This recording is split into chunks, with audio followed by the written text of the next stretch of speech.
100%, 10 out of 10 recommend.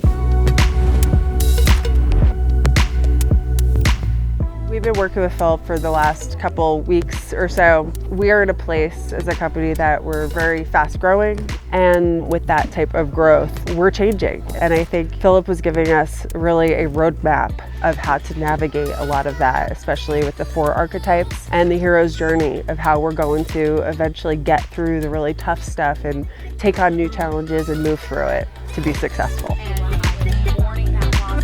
I feel so fulfilled in such a way that I didn't know I could in a corporate setting. It's so off of anything that I would have ever done before or with other companies. I learned about myself, I learned about my coworkers, and this is definitely like an actionable way for companies to send that message home of, hey, you know, we are a family, and this really solidified it. We're a tribe. There's a lot that we've learned here and grown together as a team today. So 100%, 10 out of 10 recommend.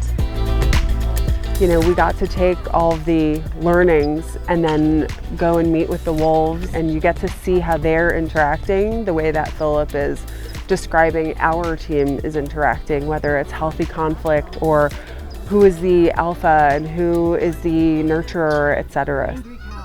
Seeing that practical output where you touch and feel is just, it really sinks in. I think it's just being with the wolves is an experience that many people will never have in their lives, and I think we're just so lucky that we have a company that's supporting us doing this.